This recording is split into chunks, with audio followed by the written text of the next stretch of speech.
the program expense ratio has become the single most influential financial metric in grant making. You'll find it appearing in areas like the guide stars profiles. You'll also find that it drives the charity navigator ratings. It also, by default, appears on the due diligence checklist for most major foundations. On the other hand, also grant applicants know and understand their program ratio, and they know what number that the funder wants to see. So the problem is not that the metric exists.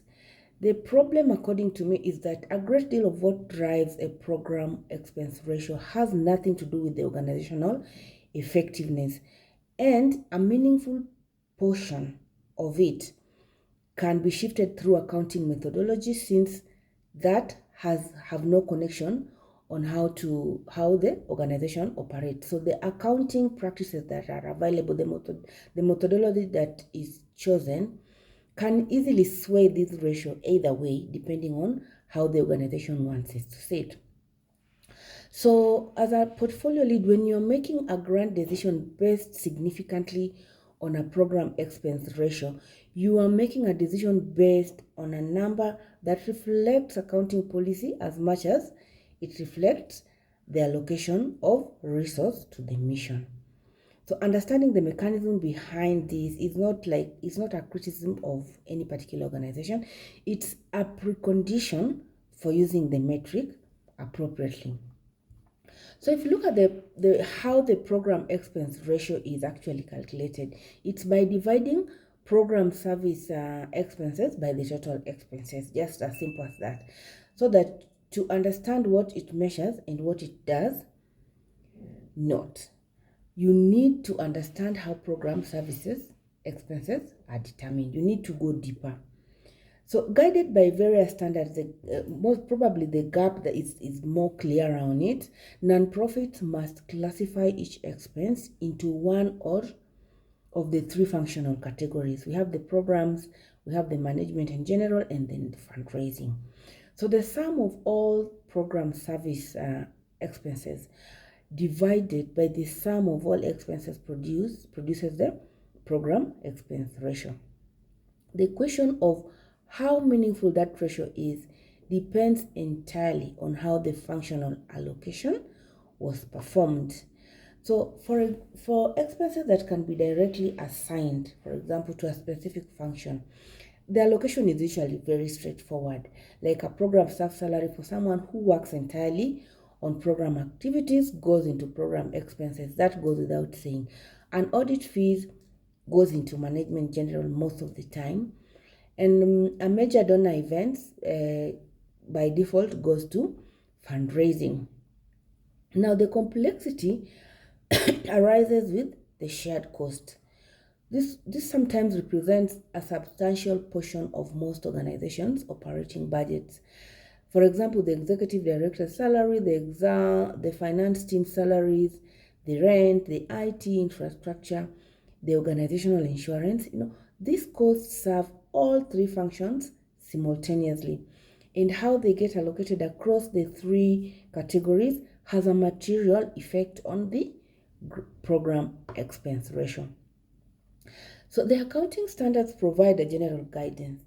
They would say allocation should be based on a systematic and rational method that is consistency applied. So it's just vaguely given like that. But what counts as systematic and rational is a matter of professional judgment of which organizations lead. An organization can allocate 50% of the executive director's salary to program service, or 60%, or 70%. Each figure can be supported by a defensive rationale. It's possible to defend each of those percentages. But each figure produces a different program expense ratio. And the difference between 50 and 70% of an executive director's salary compounded across the full set of shared costs can shift the organizational program expense ratio by 3 to 7% points. So that's how significant that decision can be. And it's not fraud or it's not cheating. It is the application of judgment to a standard that requires judgment. But it also means that two organizations with essentially identical operations can have materially different program expense ratios based entirely on how their finance teams handle the functional allocation. So beyond the shared cost allocation issue, there is a second mechanism through which program expenses ratios can be influenced: the treatment of in-kind contributions. The in-kind contributions. So in-kind contributions, which includes donated goods, services, and the use of facilities, are required to be recovered at a fair value when the contribution meets certain criteria under different accounting standards. When they are recorded, they appear simultaneously as revenue and also as expense in the functional category that reflects how they were used. For example, if donated professional services are used for a program activity, the in-kind contribution appears as both revenue and program service expense. So the practical effect of recording a substantial in-kind contribution that flow through program activities is to increase both the numerator and the denominator of the program expense ratio, with a net effect that typically raises the ratio.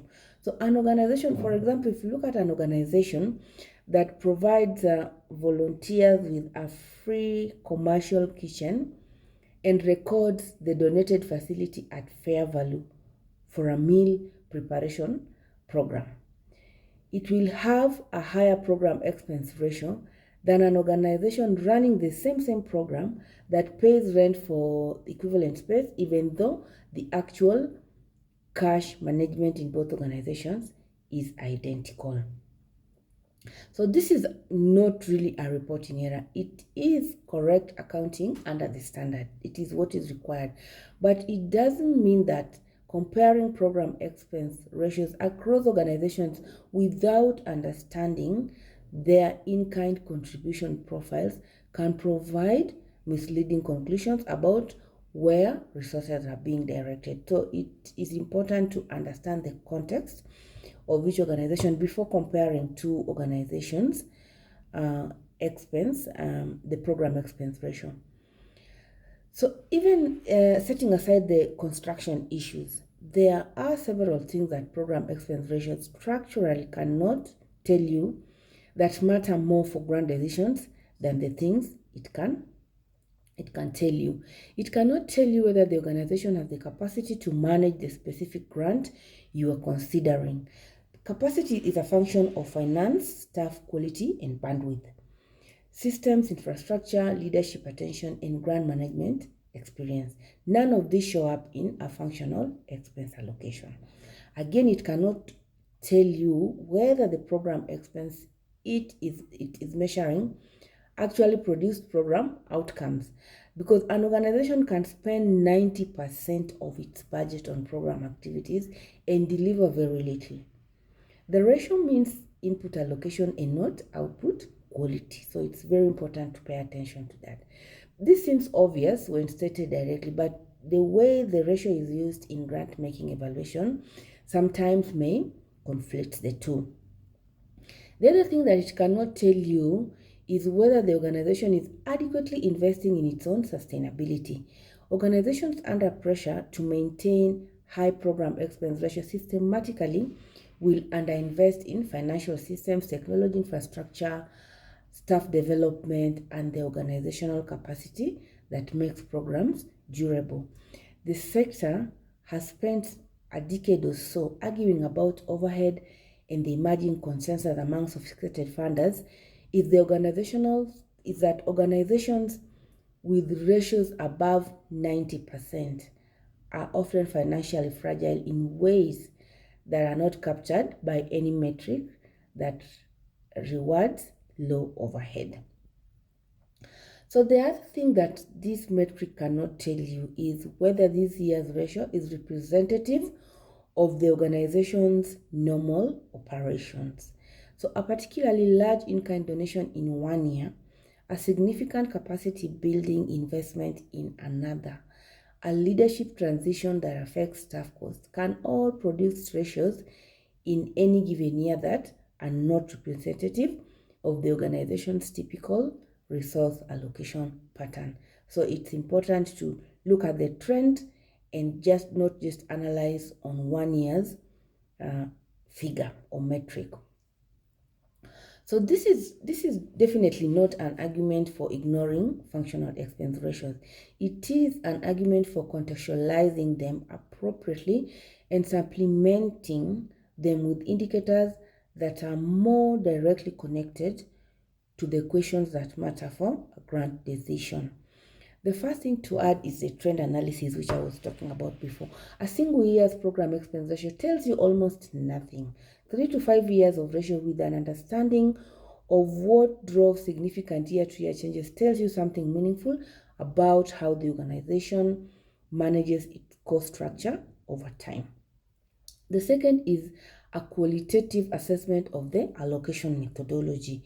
As discussed in the first series of this video, the allocation note in the financial statement reveals whether the methodology is systematic and well governed or approximate and undocumented. So probably if you've not, please take a moment to listen to the initial video in this series. The ratio produced by a well-governed methodology deserves more weight than one produced by a less rigorous process.